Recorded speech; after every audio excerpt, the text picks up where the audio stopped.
There's a new me coming out, and I just have to live, and I wanna give. I'm completely positive.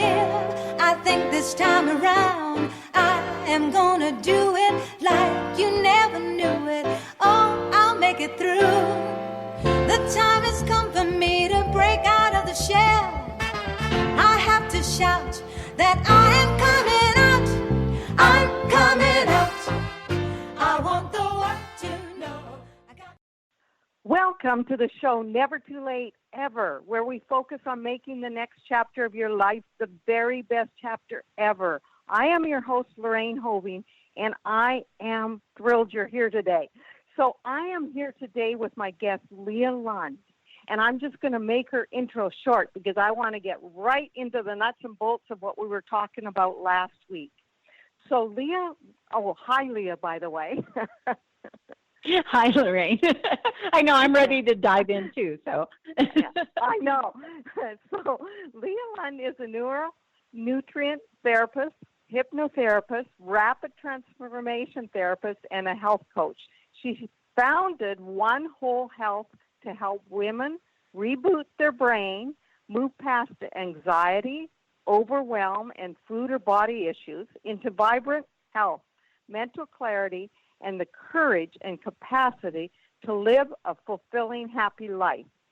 And her unique brain makeover method uses neuroscience and neuronutrition, hypnotherapy, and other techniques as a springboard to help you feel happy, confident, and find freedom from anxiety, depression, overwhelm, emotional eating, cravings, low energy, brain fog, I love insomnia, pain, and burnt out. So I said frog.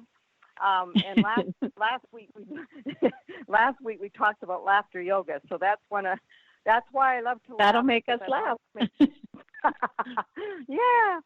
So anyways, we had left off last week talking about the subconscious, which fascinates me, because I would like to be able to connect with my subconscious a little more to be able to direct my behavior. So let's dig in there. And the question to Leah is, how can you change a deeply ingrained subconscious belief? So say if you have something that you're deep down there, somehow your subconscious believes, you're not even aware of it. Maybe it's to do with self-worth. Maybe you believe you are not worthy, and you compare yourself to you find out you compare yourself to others, but you're not sure why. But your belief really is that you don't think you're worthy. How can we change or find out what our patterns are that we've stuffed down there that we're not even aware of? Yeah, that's a really great question. Yeah, it's just there's many facets to the question. But the most important thing is even if you don't know it all, you don't know exactly what that belief is or why it started or when it started, or bring as much of it as you can out in the light. And we tend not to do that. We tend to do the opposite, right? Which is like, I'm fine, everything's fine. I don't want to think about what happened before. You have to bring it into the light in order to be able to see it. So allow yourself expression verbally, journal, take part in activities, keep moving and keep engaging in that discovery. And it's really important to let that be okay. Let that be okay that you don't know yet. You do something, you don't know why. You're pretty sure there's a subconscious belief, but you don't know what it is yet. Don't use that as a reason to further cause stress to you and your brain by beating yourself up, feeling guilty, any of those things. That is totally counterproductive. So just be okay that you don't know and be okay that it may or may not come to you. That in itself will calm down and put you more in the parasympathetic mode than fight or flight or freeze or fawn. And fawn is a fourth stress response that's not talked about as much.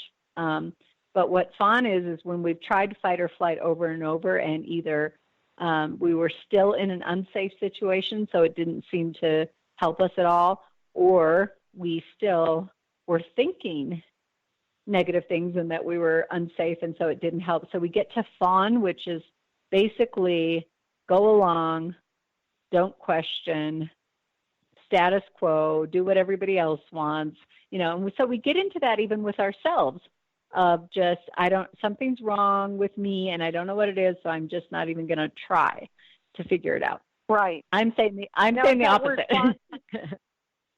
Fawn. Yes. How do you spell that word? F-O-N? F-A-W-N. Actually, A-W-N. Like a baby deer. Yeah. Because it's kind of living in kind of being lulled to sleep in that one, whereas you were talking about keep moving. Maybe there is something back there, but keep discovering about yourself and don't stress about it. But the fawn situation is where you just kind of lull yourself. Well, I'm not even going to work on it or try and discover what's wrong, and this is the way it's been, and this is the way it's always going to be. But there's the other, I like what you said, is about discovering. Keep moving. Don't feel shame about maybe some things that have happened in the past, but keep moving and discovering as you go. And that's what I found as I've gotten older is it's a discovery every day, Every day. if you stay open. Yeah. Yeah, that's great. Yeah. What is emotional capacity? So our emotional capacity, I use the word capacity. I guess we could also call it emotional resilience or even intelligence, but it's really the ability to feel your emotion fully and still choose your behavior and action afterward. In other words, emotions don't take you out, take you sideways. Okay, so that's sometimes where what I was explaining last week. Sometimes I react. So, so you're feeling the emotion, and how do we allow it not to take us out?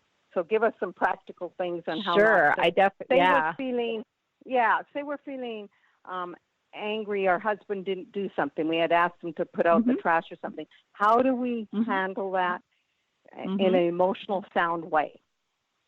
Yeah. So you actually gave a great way to state this. Emotional capacity is a response versus a reaction. So it's getting yourself and enough of some space, and this could be a single breath in a lot of cases, but giving enough space that we choose our response instead of autopilot react. And so the breath is, I'm writing these notes. So instead of, because once in a while I'm on autopilot, we choose our response. And sometimes if you are an emotional person, in the heat of the moment, we don't choose our response. And then we have to go back with sorries after because we got triggered. Choose our response. We breathe. I've learned to breathe. And then the other day, this is what I did, which I was really proud of myself, Leah. I actually decided that if we were going somewhere and I wanted my husband to hurry. And I decided if I stayed there in the same room, I was going to nag him because he was working on something from work, and I was going to nag him. So I actually removed myself from the room because I thought, and then took myself outside because I knew what I was going to do. And I was going to, make him feel guilty that he had to finish that and hurry up. And so it was a choice. So I like this. So talk a little bit about the autopilot and the choice you have. Yeah. So emotional capacity, you're building a bigger and bigger space between what you feel and what you do. And I like it. And so the breath is a really powerful way. Just take, there's a reason we say that, right? Take a breath. Take a breath, pause. It's okay you're feeling what you're feeling, but just be with it for a while. And I like to teach this in 3 steps. And the first step is just name the emotion. Just say what it actually is. before you act on it, give it a name. So it might be anger. Anger is our most motivating, action-oriented emotion. Underneath it, there's usually either fear or shame or guilt. So just take as long as you can. It could be a split second, but it'll grow. The more you practice this, it'll be longer time to name it. And then take 4 deep breaths.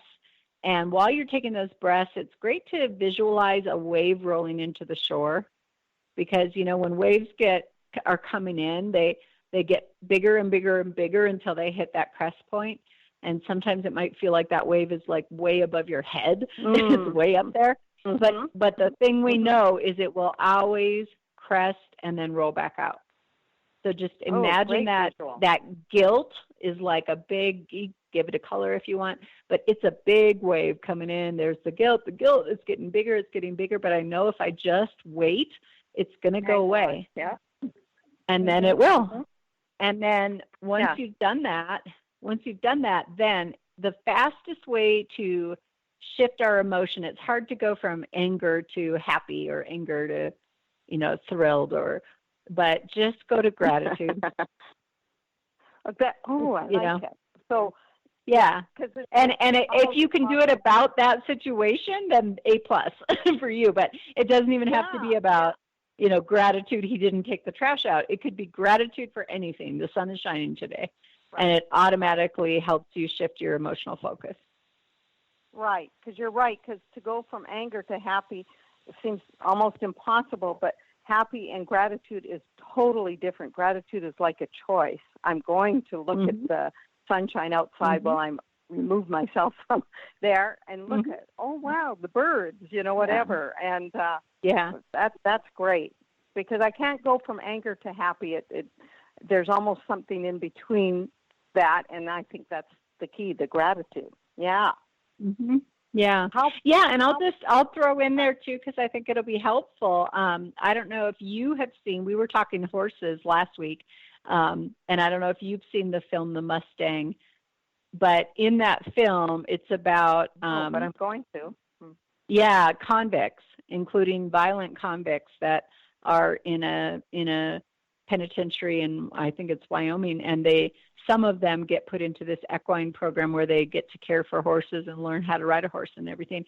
So, of course, I love that because it's horses. But the reason I bring it up right now is that even violent convicts, in their therapy class, the therapist asked them, what emotion were you feeling? It's usually anger, but some of them said fear or disrespected or, and she asked them, how long was it between that emotion and between you killing someone? And it was like 60 seconds. Yes. Yeah. Oh. So most of us don't take it to that degree, but it applies, right? It's we get so on autopilot that we feel an emotion, we act on it. We feel it, we act on it in some way. Maybe it's just pick a fight. Maybe it's leave the house and slam the door. But the more space we can grow between those two things, it's completely life-changing. So the bigger the space, what you said, is from the bigger the space from when something happens to our reaction is our emotional capacity. Is that what you were saying? Between what you feel and what you do.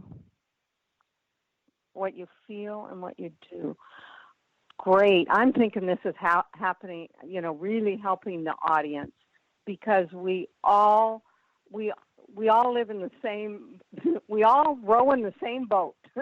We all have these emotions, but how to deal with them, we need practical help. And I love this, that we name the emotion right away, and then give yourself 4, like you said, 4 deep breaths, and then shift from anger. You don't have to shift from anger to love.